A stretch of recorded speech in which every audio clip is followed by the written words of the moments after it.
Hi, Virgo. You trusted someone. That's where this starts. Not with what they did, with what you gave them first. Your trust, your openness, the particular vulnerability of someone who decided, consciously or not, that this person was safe enough to let in, and something went wrong. Not in the small way things go wrong between people, in the specific way that leaves a mark, the kind of wrong that changes how you move through rooms, how you answer questions, how much of yourself you offer before you check the exits. You know exactly what I'm referring to. You don't need me to name it. It's already sitting up straighter in you, just from these first few sentences. That's how close to the surface it still is. That's how unfinished this actually is, regardless of how finished you've tried to make it look. First layer, the situation itself, and I want to say something about it that maybe nobody has said to you directly. What happened to you was not a reflection of your judgment failing. I know that's where the mind goes. Immediately, almost automatically, back to the moment you chose to trust them, back to the signs you might have missed, back to the version of yourself that let this happen, and the quiet, relentless question of, why didn't I see it? But here's what's true, and I need you to actually hear this, not just process it intellectually, but feel it land somewhere real. You didn't miss the signs because you were naive. You missed them because they were hidden deliberately by someone who knew exactly what they were concealing and made a choice, a conscious, calculated choice to show you only what served them. That's not your failure. That's their design. And there's a difference, a significant, important difference between being deceived by someone skilled at deception and being foolish. You were not foolish. You were human. You extended what humans extend to people they care about, and it was used against you. Those are two entirely separate things that your mind has been collapsing into one for long enough. Second layer, the truth that's been waiting to surface. And this is where I want you to pay close attention, because what I'm sensing around you right now is that something is becoming visible, something that was operating in the dark, maybe for a long time, maybe right under the surface of what you could see, is losing its ability to stay hidden.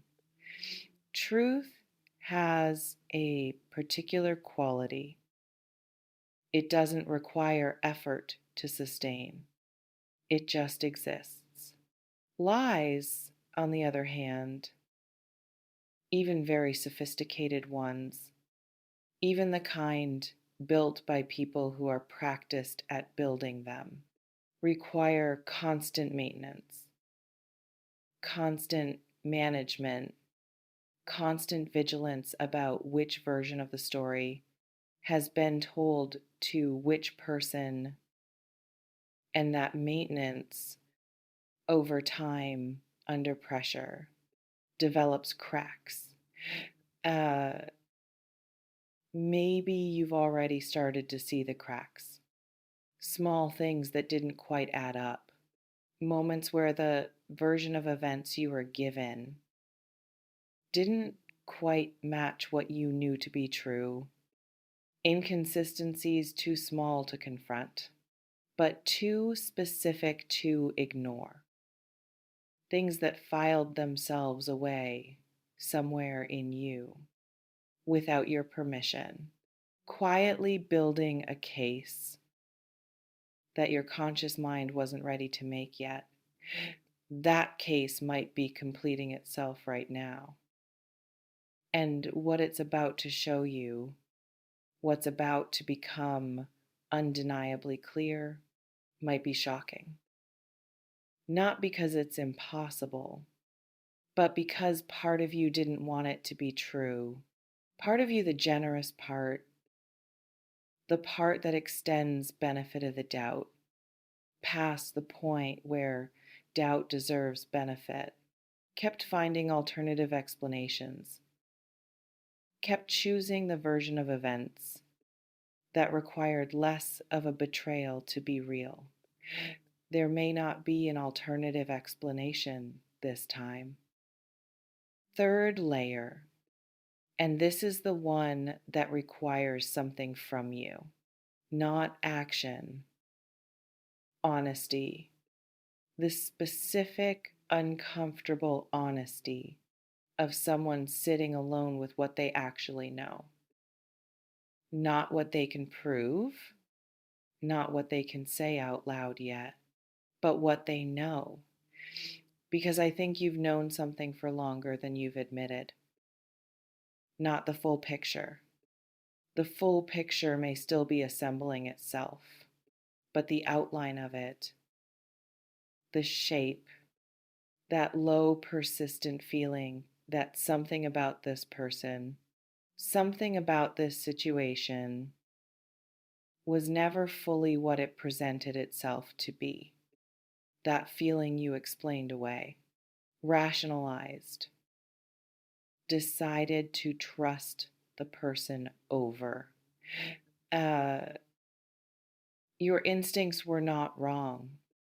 They were early, and being early, arriving at a truth before the evidence confirms it, can feel indistinguishable from being paranoid until it doesn't anymore. Until something shifts and the thing you felt in your body becomes the thing that's provably, undeniably real. That shift may be happening now in this specific window. In these particular days, something is moving into the light that cannot move back into the dark once you've seen it. Fourth layer, what the truth actually gives you. Because I know that the word shocking feels threatening. That the idea of something being revealed sounds like more pain arriving, more damage, more of the thing you've already had enough of. But there's something about truth, even brutal truth, even the kind that confirms your worst suspicion, that carries a specific kind of relief inside it. The relief of no longer having to hold two realities at once. The relief of no longer gaslighting yourself into the more comfortable version of events. The relief of knowing clearly, finally, completely what actually happened, who this person actually is, what this situation actually was. Because you cannot heal from a wound you're still pretending isn't there. You cannot process something you haven't been given permission to see clearly. And the truth, however uncomfortable its arrival, gives you that permission. Finally, completely, without the softening that was protecting them more than it was protecting you. What's coming isn't more damage. It might feel like it at first, but what's actually arriving is the thing that makes the healing possible. The solid ground, the real version of events that you can finally stand on instead of the shifting, uncertain surface of not quite knowing. I want to say something about the person who put you here, not to generate anger. There may already be enough of that. But to say something that might reframe the weight you've been carrying, what they did, whatever the specific shape of it was, came from something broken in them, not as an excuse, not as a reason to minimize what happened to you, but as a fact worth holding. People who are whole, people who are genuinely, solidly whole, don't put other people in terrible situations deliberately. They don't hide. They don't deceive. They don't use someone's trust as a tool. That behavior comes from fracture, from something in them that was already broken long before they met you. You didn't cause that fracture. You couldn't have prevented it. And you are not responsible for carrying the weight of it any longer than you already have. What's coming? This truth that's been gathering, this revelation that's been moving toward the surface, might be the thing that finally removes that weight from your shoulders and places it exactly where it belongs. Not on you. It was never yours to carry. You just didn't have enough information yet to put it down. That information is coming, maybe closer than you think, maybe already in motion through channels you haven't checked yet. And when it arrives, when the truth finally has nowhere left to hide, let yourself see it, all of it, clearly, without flinching. You've been in the dark long enough. The light is already moving. And what it's about to show you will change everything. Everything.